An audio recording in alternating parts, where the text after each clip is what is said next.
Говорят, насморк – обычная простуда. Тогда почему он никак не проходит и возвращается снова и снова? Что если вы лечитесь неправильно? А может, вообще не от того? Вот, например, лечите кашель, а надо сердце. Звучит фантастически, но некоторые виды кашля, которые мы принимаем за осеннюю простуду, действительно указывают на сердечно-сосудистые заболевания. А постоянно заложенный или текущий нос нередко признак серьезных проблем со здоровьем, о которых вы не знаете. Давайте разберемся, почему вы чихаете и кашляете и чем это лечится. Сегодня вы узнаете, о чем говорит слизь в носу и горле, как лечить затянувшийся насморк, почему препараты от насморка опасны, как избавиться от заложенности за 2 минуты, кто и зачем мажет нос нафталином, и зачем говорить «ку-ку» при насморке, какие ошибки приводят к хроническим заболеваниям носа и горла, чем полоскать горло от слизи и чем лечить насморк, чтобы он прошел за день. Также узнаете о неожиданном варианте лечения насморка картофелем, а медицинский эксперт эксклюзивно для нашего канала расскажет о том, когда насморк говорит о серьезных проблемах со здоровьем и даст рекомендации, которые вы не услышите на приеме у терапевта. Не надо быть врачом, чтобы понять, с возрастом иммунная система ослабевает из-за естественного старения, хронических заболеваний, побочных эффектов лекарств и малоподвижного образа жизни. Пожилые люди более уязвимы к болезням. Это факт. Но давайте разберемся, что делать, чтобы наша уязвимость, особенно в холодное время года, не превратила обычный насморк в затянувшийся инфекционный процесс. Ведь слизь в носу или горле – идеальная среда для размножения бактерий и вирусов, проникающих в дыхательные пути, желудок и кишечник и вызывающих инфекции. Откуда она берется? И сколько слизи – это нормально, а сколько уже проблема? О чем говорит слизь в носу и горле? Я узнал, что у здоровых людей за сутки образуется примерно от половины стакана до 2 литров слизи. 2 литров? Зачем нам столько? Мы дышим, и воздух, который проходит через нос, увлажняется с помощью этой слизи. На увлажнение вдыхаемого воздуха тратится примерно 3/4 или 75% слизи.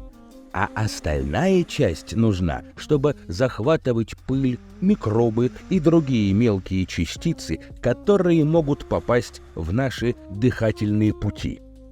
Слизь ловит весь этот ненужный мусор, а волоски помогают вытолкнуть их наружу, чтобы мы их удалили, например, при чихании или откашливании.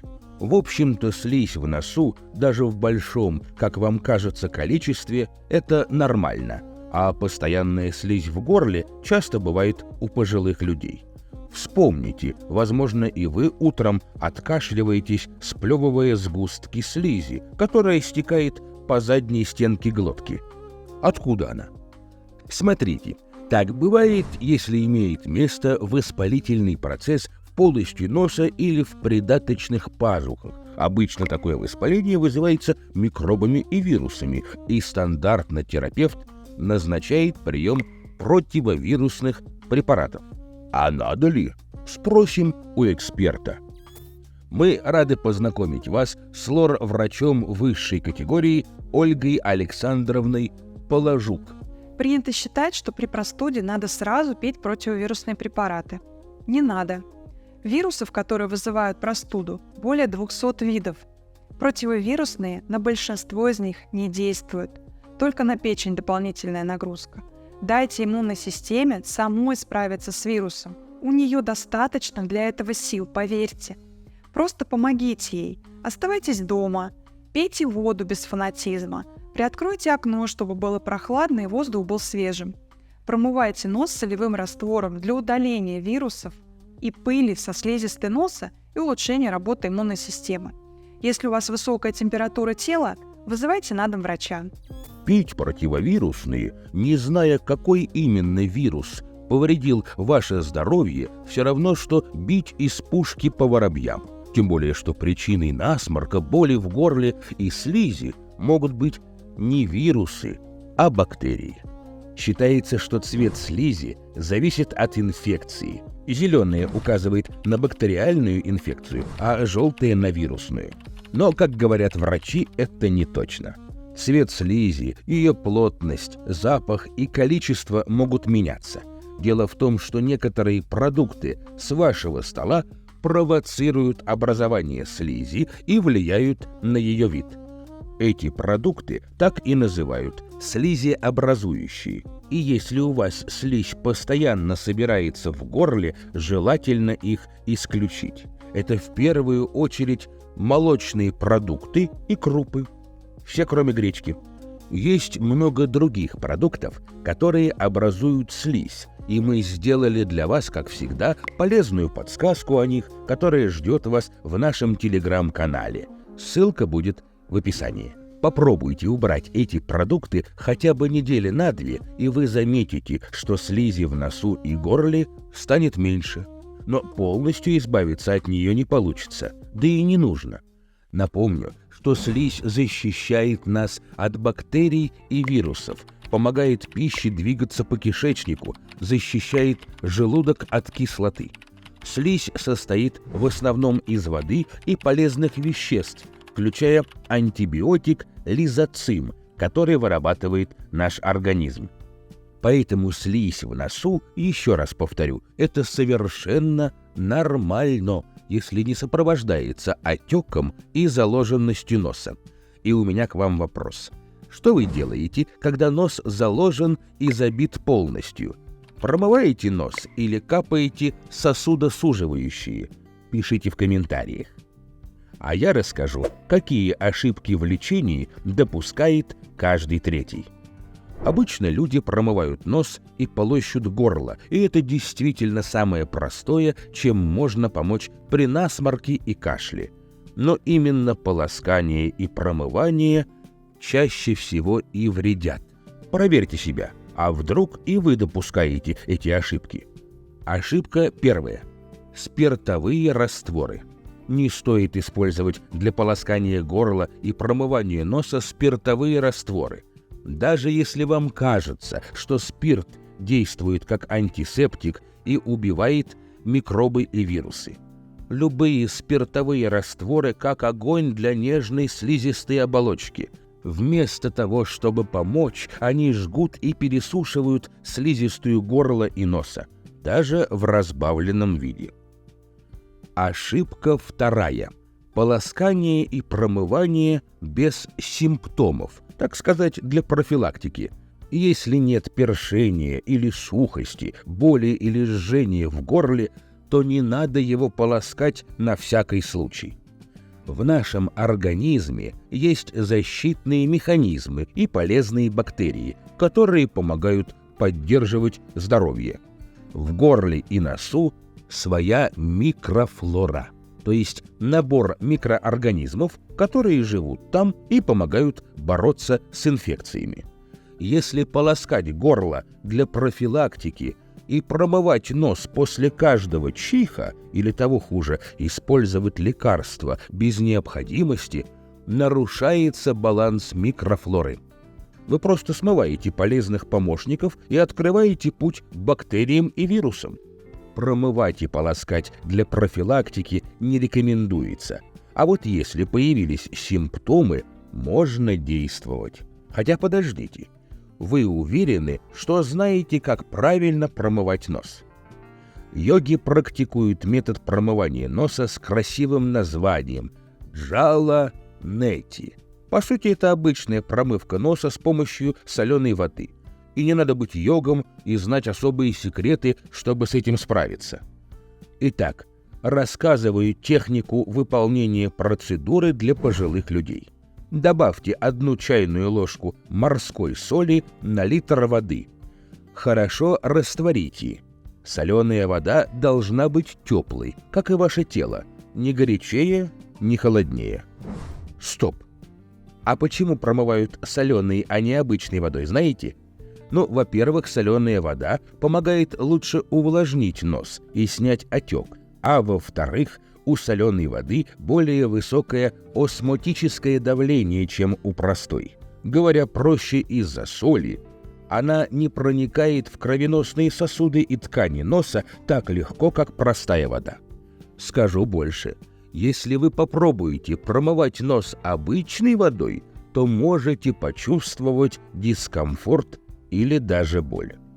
Итак, наберите соленую воду в клизму или шприц без иглы, наклоните голову на бок, вставьте конец клизмы или шприца в носовой ход, который находится сверху, и аккуратно, мягко и не спеша выдавите воду. Все просто. Но есть один нюанс. Чтобы вода вместе со всем, что она вымывает, не затекала в глотку, надо создать замкнутую систему. Для этого во время промывания произносят «ку-ку», как бы забавно это ни звучало. При слоге «ку» естественным образом поднимается мягкое небо, закрывая проход из носа в глотку. А теперь, внимание, важная информация. Нельзя промывать нос, если слизистая пересушена. Соль высушит ее еще больше. Если вы чувствуете, что горло саднит и першит, а нос внутри как пустыня Сахара, откладываем соленую воду в сторону. Ведь сухая слизистая – одна из причин, по которой одни болеют часто, а другие нет. Почему одни пожилые болеют насморком каждый сезон, а другие нет? Болеть острым насморком или простудой один раз в сезон – это окей. Кто-то болеет чаще, кто-то реже. И в первую очередь это связано с иммунитетом. С иммунитетом в носу. Когда слизистая достаточно влажная, то местный иммунитет хорошо работает, уничтожает вирусы на поверхности слизистой оболочки полости носа и не дает проникнуть им в организм вглубь. И таким образом вызвать симптомы – насморк, заложенность носа, боль в горле и другие. Теперь вы знаете, как правильно промывать нос, и вам известны главные ошибки в лечении. Впереди нас ждут народные рецепты и советы медицинского эксперта. Но сначала скажите, вы хорошо спите ночью? Напишите в комментариях, сколько часов вы спите, хорошо ли высыпаетесь. Оказывается, люди, которые спят меньше 6 часов в сутки, в 4 раза чаще заболевают простудой и страдают от насморка по сравнению с теми, кто спит 7-8 часов. Сон – основа здоровья. На нашем канале есть видео про бессонницу, где мы рассказываем, как восстановить полноценный ночной сон. Посмотрите на досуге. А сейчас разберемся, как лечить затянувшийся насморк. И первый вопрос. Почему вообще насморк может быть круглый год? Многолетний насморк чаще всего связан с аллергией и сосудами. Здесь две новости – плохая и хорошая. Плохая, что влияние аллергии сосудов нельзя убрать на 100%. Хорошая, что насморк можно уменьшить, научиться с ним жить. Самое простое, что можно сделать дома – это исключить контакт с аллергеном, промывать нос солевым раствором и много гулять. А что обычно предлагают терапевты для лечения затяжного насморка? Это знакомая с детства оксалиновая мазь. Считается, что она помогает и при обычном насморке, и при гриппе, потому что содержит вещество, которое борется с вирусами. Слизистую часто называют воротами инфекции. Так вот, мазь закрывает эти ворота. Она создает внутри носа защитный слой, который мешает вирусам проникать в организм. Это помогает предотвратить инфекцию и уменьшает симптомы насморка.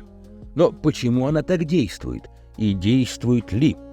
Разработано средство еще в 70-е годы прошлого века. И я узнал, что в основе этой мази обычный вазелин, а один из компонентов, внимание, нафталин. Да-да, тот самый, которым моль отпугивают. И вот еще что интересно. Клинических испытаний этой мази нет. Поэтому нельзя считать, что она обладает доказанной эффективностью. Поэтому выбор мазать ею слизистые или предпочесть другие средства за вами. Чем ее заменить? Я узнал, какие природные средства также создают на слизистой носа защитный барьер. И это мед. Его применяли для лечения насморка еще в древности. Ведь мед – это известные противовирусные, бактерицидные, противовоспалительные и восстанавливающие средства. Особенно хорошо помогает майский мед, липовый и гречишный. Скрутите из ваты в меру жесткие жгутики, пропитайте медом и вставьте в носовые проходы. Держать 30 минут. Если ваша слизистая очень раздражена, то выдержать 30 минут сложно из-за возможного жжения. В этом случае советуем вам капать в нос медовые капли. Готовить их просто. Берете ложку меда, разбавляете в ложке воды и закапываете пипеткой по 3-5 капель в один носовой проход трижды в день. В случае, если насморк сильно запущен, рекомендуем усилить эффект меда с помощью алоэ.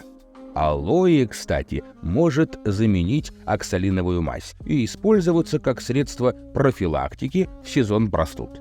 Сок алоэ создает на слизистой хороший барьерный слой. Ну а для лечения насморка берем пол чайной ложки меда, пол чайной ложки кипяченой воды и 1 чайную ложку сока алоэ. Смешиваем и капаем. Мед с алоэ отлично справляются с заложенным носом, но есть нюанс, даже 2. Мед нельзя использовать при аллергическом насморке и гнойных выделениях из носа.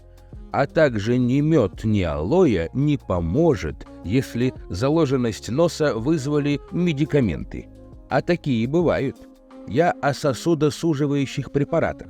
Каплях, которые облегчают дыхание. Оказывается, можно попасть в серьезную зависимость от них, если использовать долго. Одна моя знакомая использовала подобные капли и в какой-то момент поняла, что не может без них обойтись. Без них нос не дышал. Стоило прекратить прием, и заложенность носа усиливалась. Полгода потребовалось ей, чтобы вернуть себе нормальное дыхание носом, а для привыкания достаточно нескольких дней.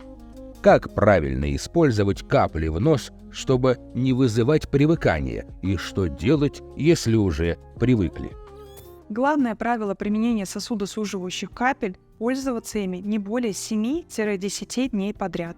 Тогда все у вас будет хорошо и никакого привыкания не будет. А если вы уже привыкли, то вот некоторые советы, которые помогут вам от них отказаться.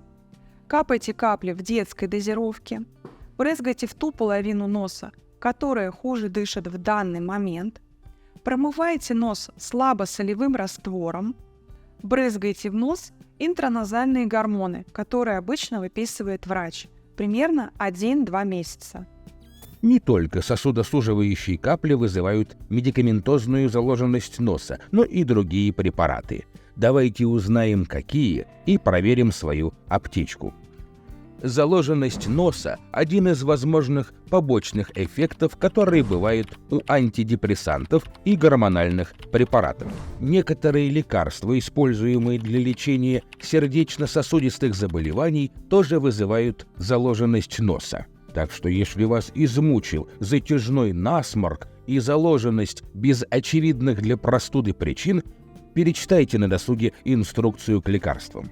Кстати, о лекарствах. Мы готовим для вас выпуск о печени, из которого вы узнаете о токсичных лекарствах и научитесь их узнавать. А чтобы не пропустить новый выпуск с полезными советами, надо включить все уведомления от нашего канала. Это просто. Подпишитесь и нажмите на колокольчик, выбрав настройку «Все». А мы продолжаем. А прямо сейчас вас ждет неожиданный вариант лечения насморка картофелем. и ответ на вопрос, как избавиться от заложенности носа за 2 минуты. Вы удивитесь, но обычный картофель помогает при насморке. Я имею в виду не вариант подышать над вареной картошкой. Вдыхание пара от вареной картошки при кашле и насморке, кстати, не лучшая идея. На самом деле это может сделать только хуже. Горячий пар способен вызвать ожог и отек слизистой или даже спазм бронхов. А людям с сердечно-сосудистыми проблемами, гипертоникам и тем, кто перенес инфаркт или инсульт, врачи категорически запрещают такие способы лечения. Как иначе использовать картофель при заложенности носа? Рассказываю. Нарежьте тонкими ломтиками или натрите на большой терке сырой картофель. Положите на лоб и переносицу на 15-20 минут. Повторяйте процедуру 2-3 раза в день. Как думаете, поможет? Пишите в комментариях. Лично у меня некоторые сомнения закрадываются. С одной стороны, картофель содержит витамин С и калий, которые помогают уменьшить отек слизистой. С другой стороны, их применение снаружи вызывает больше вопросов, чем ответов. Давайте спросим у нашего эксперта, помогают ли такие способы при насморке и насколько эффективны народные методы лечения по сравнению с аптечными. Интуитивно люди прикладывали теплый картофель или яйцо к колбу и переносице. В ответ на тепло кровь приливает к носу, месту воспаления. Вместе с кровью приходят иммунные факторы и усиливается ответ на вирусную атаку. Воспаление уменьшается, но есть опасность перестараться и обжечь кожу лица. Также нельзя греть нос и область пазух после 3-4 дня простуды, потому что возрастает риск развития гнойного воспаления пазух, а гной же может пойти дальше в голову. Также паровые ингаляции могут вызвать ожог дыхательных путей, а ингаляции с травами – аллергию. А это уже серьезные повреждения с лечением в стационаре. Кроме того, нет таких научных исследований, которые бы подтвердили обязательное использование подобных средств для лечения простуды. Ну а я вам расскажу, как снимают отечность китайцы. На это потребуется всего 2 минуты. Смотрите, если мягко, в течение 1-2 минуты нажимать на точку между бровями над переносицей, то нос начнет дышать. Также может снизиться давление и уйти головная боль. Я разобрался, в чем секрет этого точечного массажа. Оказывается, когда мы нажимаем на эту точку, мы стимулируем кровообращение в этой зоне и расслабляем мышцы лица. Это помогает открыть носовые проходы, что и облегчает дыхание. Считается, что точечный массаж – доступный и простой способ помочь себе в повседневной жизни. А если вы после такого точечного массажа не заметили никаких улучшений, значит, ваша проблема серьезнее, чем вы думали. Но и с ней можно разобраться. Главное – комплексный подход. И первое правило в таком подходе – укрепление местного иммунитета. Чем крепче иммунитет, тем меньше мы болеем. И это касается не только насморка, а значит, лучше себя чувствуем и активнее живем. Для крепкого иммунитета в нашем серебряном возрасте необходим витамин D. Это секретное оружие влияет на иммунную систему и помогает сохранить активность и здоровье на долгие годы, защищая также и от насморка. Для профилактики насморка витамин D можно получить, чаще бывая на солнце. Можно сказать, что солнечные лучи – источник этого витамина, ведь наша кожа сама производит его под воздействием ультрафиолета. Зимой получить нужный нам витамин можно из пищи. Он содержится в яичных желтках, говяжьей печени, сардинах, селедке и другой жирной рыбе, вернее, в рыбьем жире. В сутки пожилому человеку нужно примерно от 600 до 800 международных единиц витамина D. Для этого надо съесть примерно 20 желтков. Многовато, конечно, а учитывая наличие в желтках холестерина, еще и не полезно. Но можно получить витамин D из дополнительных источников. Только перед приемом, конечно, следует проконсультироваться с врачом. Как еще можно избавиться от насморка? Вы не поверите. Насморк боится ферментированных продуктов. Я и сам не верил, пока не узнал про недавние исследования. Оно показало, что регулярное употребление ферментированных продуктов, таких как любимая многими квашеная капуста, снижает риск простуды у пожилых людей на 25%. А еще интересно, что наличие собаки в доме доказано снижает риск простуды на 30%. Как такое возможно? Ну, посудите сами. Владельцы собак более активны. Они выходят на улицу, чтобы прогулять питомца. К тому же общение с животными, как известно, уменьшает стресс. Вот вам и повышение иммунитета. А давайте проведем свое исследование. Напишите в комментариях, есть ли у вас собака и как часто у вас бывает насморк, слизь или кашель в осенне-зимний период. Кстати, о кашле. У многих пожилых людей в холодное время года без температуры и иных симптомов болезни появляется кашель. Он может быть как сухим, так и влажным и может выступать как защитным механизмом, а может указывать на серьезные проблемы со здоровьем. Например, такие как застойная сердечная недостаточность. Это такое состояние, когда сердце не может эффективно перекачивать кровь. В результате в легких скапливается жидкость, что и вызывает кашель. Такой кашель обычно появляется при физической нагрузке и часто усиливается, когда человек лежит. Так что кашель может быть серьезным поводом для визита к кардиологу. Наш эксперт объяснила, когда нужно обратить внимание на кашель. Если на фоне простуды начинается кашель с зеленой мокротой, нужно обратиться к врачу. Люди с хроническим бронхитом и другими болезнями легких должны быть особенно внимательны к своему состоянию, чтобы вовремя обратиться к врачу, получить лечение и не довести до осложнений, таких как пневмония или более серьезные проблемы. Ну а если ваш кашель вызван першением в горле, например, из-за простуды, то справиться с ним можно народными способами. Какие народные способы избавят от кашля? На помощь опять приходит мед. Приготовьте медовый сироп против кашля. Берем стакан меда, вмешиваем в него 5 ложек оливкового масла первого отжима и 4 столовых ложки лимонного сока. Медленно рассасываем 1 чайную ложку сиропа 3 раза в день. От кашля и слизи в горле можно полоскать горло шалфеем. Заварите 1 столовую ложку сухого шалфея в стакане кипятка. Настаивайте 30 минут, процедите, полощите горло 4-5 раз в день. А еще от кашля рекомендуют и ноги парить. Но подходит ли такой способ лечения пожилым людям, я решил уточнить у эксперта. Если вы замерзли и хотите погреться, парить ноги можно, но осторожно, потому что есть риск обжечь кожу ног.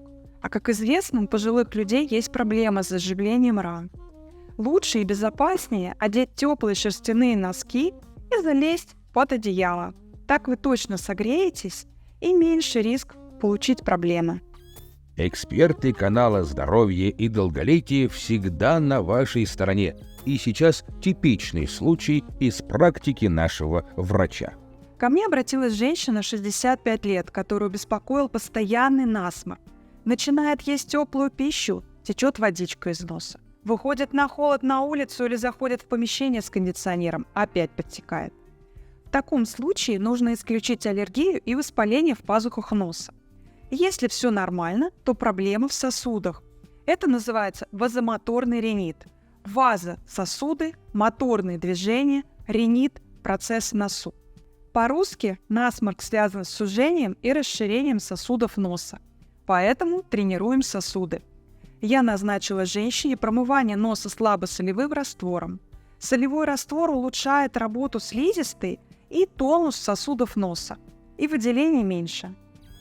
Вообще наука не стоит на месте, и последние исследования предлагают новые методы лечения и профилактики простуды. Например, прием пробиотиков, живых микроорганизмов, которые населяют наш кишечник. Доказано, что пробиотики могут снизить риск простуды на 27% у людей старше 55 лет. Это довольно полезное открытие, ведь с помощью пробиотиков вы можете поддерживать иммунную систему в хорошей форме, а значит, организм будет лучше справляться с вирусами. И самое приятное, что пробиотики доступны всем. Их содержат многими любимый йогурт, кефир и другие кисломолочные продукты. А еще помогает в укреплении иммунитета хорошее расположение духа. Да-да, наши положительные эмоции помогают в выработке антител и активации клеток иммунной системы. Поэтому позитивный настрой на жизнь, особенно в пожилом возрасте, можно назвать волшебной таблеткой от многих болезней. Попробуйте и вы. Найдите клуб по интересам или сообщество, посещайте культурные мероприятия, общайтесь с единомышленниками в социальных сетях и реальной жизни. Кажется невероятным, но даже 15-минутный разговор по телефону с близкими может укрепить ваш иммунитет, подарив положительные эмоции. Мы желаем вам активного долголетия без болезней. Подписывайтесь на наш канал и ставьте лайк, если это видео вам понравилось. На этом все. Здоровья и долголетия вам!